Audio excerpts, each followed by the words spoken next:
আজকে আমরা তৈরি করব কেক। তো কেক তৈরি করার জন্য আমাদের যা লাগতেছে চিনি, এটা হচ্ছে বেকিং সোডা, 2টা ডিম, 1 কাপ হচ্ছে ময়দা, রান্নার রেগুলার সয়াবিন তেল, আর এটা হচ্ছে আমাদের food colour, orange food colour. এটা আমরা এই ফ্লেভারটা দিয়ে তৈরি করব, আপনারা চাইলে অন্য কোনো ফ্লেভার দিয়েও তৈরি করতে পারেন। আর হচ্ছে ভিনেগার, আর এইটা হচ্ছে বেকিং পাউডার। তো এই দিয়ে হচ্ছে আমরা আজকে ঘরোয়া উপায়ে আর হচ্ছে কোনো ওভেন ছাড়াই আমরা চুলায় কি করে কেক তৈরি করি, তো সেটা আপনাদের সঙ্গে শেয়ার করব। তো বন্ধুরা, ভিডিওটি সম্পূর্ণ দেখুন, তাহলে আপনারাও কেক তৈরি করা পেরে যাবেন। তো প্রথমে আমরা 1 কাপ ময়দাকে ভালো করে হচ্ছে এটাকে আমরা একটু চেলে নিব।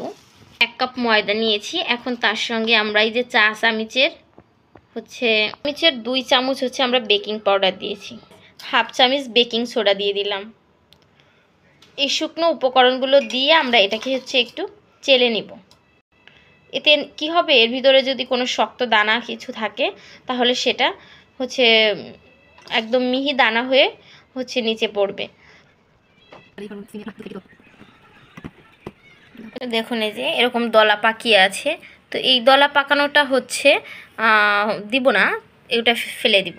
তো এই জন্যই হচ্ছে মেইনলি চালা যে বাবলসগুলো আছে এগুলো ফেলে দিব। চেলে নেওয়া হয়ে গেছে। এখন আমরা এইগুলো একটা সাইডে রেখে দিচ্ছি। এখন হচ্ছে আমরা ডিমটাকে আর চিনিটাকে ফেটাবো। আর একটা জিনিস দিতে ভুলে গিয়েছিলাম, সেটা হচ্ছে গুঁড়ো দুধ। তো গুঁড়ো দুধ এটা হচ্ছে আমরা দিয়ে দিয়েছি। তো এটা হচ্ছে 4-5 চামচের মতো দিয়েছি। দিয়ে এটাকে হচ্ছে আমরা একটু চেলে নিচ্ছি, এগুলোকে ফাটিয়ে নিব। তো ডিমগুলো ভেঙে এটাকে আমরা ভালো করে ফেটিয়ে নিব। তো ডিমগুলো কিন্তু ভালো করে ফেটাতে হবে। আর আমাদের হচ্ছে হ্যান্ড উইচ নেই, বা মানে যে ইলেকট্রিক যে বিটার সেটাও নাই। তো আমরা হচ্ছে এটা কাঁটা চামচের সাহায্যে হচ্ছে এটাকে আমরা চিনি দিব।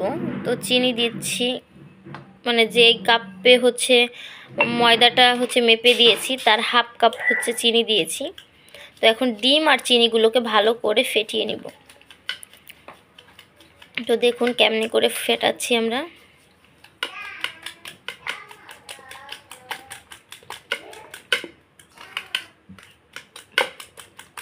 তো এই কাজটা হচ্ছে হাত দিয়ে করলে অনেক কষ্ট হয়। যাদের হ্যান্ড বিটার আছে তারা হ্যান্ড বিটার দিয়ে করবেন। আমাদের যেহেতু হ্যান্ড বিটার নেই, হাত দিয়েই কষ্ট করে হচ্ছে আমরা ফেটিয়ে নিচ্ছি।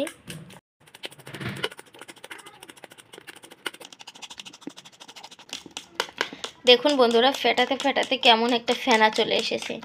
তো এরকম করে ফেনা যখন আসবে তখন বুঝবেন যে এইটা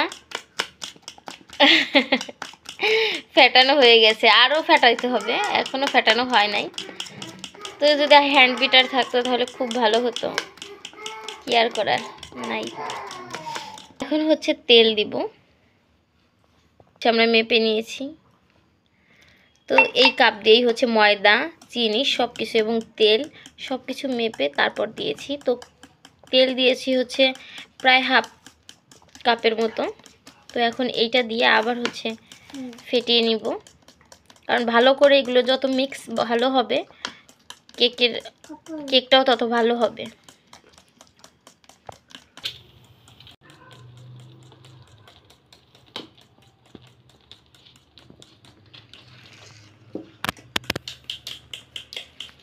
হ্যাঁ, চিনি খেও না, এত চিনি খায় না। হ্যাঁ, এত চিনি খাইও না।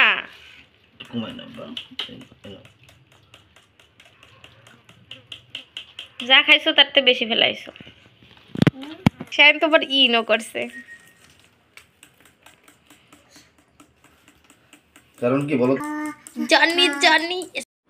ডিম, চিনি এবং তেলের এই মিশ্রণটা হচ্ছে এখন এই শুকনো উপকরণগুলোর মধ্যে ঢেলে দিব, দিয়ে ভালো করে এটা মিক্স করে নিব। তো অনেক সময় ধরে আস্তে আস্তে করে ভালো করে মিক্স করে নেবেন, যাতে কোনো দলা পাকিয়ে না থাকে। তো সুন্দর করে যখন এটা মিক্স করে সেট হয়ে যাবে তখন দেখুন এরকম হবে। তো এখন আমরা এই পর্যায়ে দিয়ে দিলাম 2 টেবিল চামচ হচ্ছে ভিনেগার বা সিরকা যেটাই বলেন, তো সেইটা দিলাম। এটা দেওয়ার কারণে হচ্ছে ডিমের যে গন্ধ সেটা থাকবে না। আর এখন 2 চামচ হচ্ছে ফুড কালার দিলাম। আপনারা চাইলে আপনাদের পছন্দের ফুড কালারগুলো দিতে পারেন। অরেঞ্জ কালার আছে, ব্যানানা ফ্লেভার, বিভিন্ন ফ্লেভার এবং কালার যেটাই আপনাদের পছন্দ সেটা আপনারা আপনাদের পছন্দ মতো দিতে পারেন। আমার ঘরে এটা ছিল তো এটাই দিয়ে দিলাম। তো দেওয়ার পরে এখন হচ্ছে চুলায় বসিয়ে দিব। আর আমি হচ্ছে ইন্ডাকশন চুলায় তৈরি করব এটা। আর একটা নন স্টিকের কড়াই বসিয়ে দিয়েছি। আর এটার ভিতরে আমি পানি বা কিছুই দিইনি, সরাসরি হচ্ছে আমি যে সসে ঢেলেছি সেটা দিয়েছি। আর এই সসে ঢালার আগে অবশ্যই তেল ব্রাশ করে দিবেন এবং চারদিকে কাগজ লাগিয়ে আমি হচ্ছে সেদিকেও হচ্ছে তেল দিয়ে দিয়েছি যাতে খুব সহজে এটা উঠে আসে।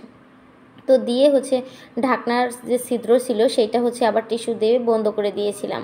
এখন স্বাদ বাড়ানোর জন্য দিয়ে দিলাম হচ্ছে কিশমিশ এবং হচ্ছে কয়েকটা কাঠবাদাম কুচি। তো দেখুন আমার কেকটা অলরেডি হয়ে গেছে। তো একটু তলে লেগে গেছিলো কিন্তু তারপরও অনেক সফট হয়েছে, আবার খুবই মজাদার হয়েছে এবং সুন্দর। দেখুন কত বড় হয়েছে আর কত সফট হয়েছে দেখুন বন্ধুরা। তো আপনারাও চাইলে এইভাবে বাসায় তৈরি করে নিতে পারেন কেক। আর আমার এই কেক বানানোটা আপনাদের কাছে কেমন লেগেছে অবশ্যই কমেন্ট করে জানাবেন। আর ভালো লাগলে আমার চ্যানেলটি সাবস্ক্রাইব করবেন। আর অলরেডি যারা সাবস্ক্রাইব করেছেন তাদেরকে অসংখ্য অসংখ্য ধন্যবাদ। তো বিদায় নিচ্ছি, আল্লাহ হাফেজ।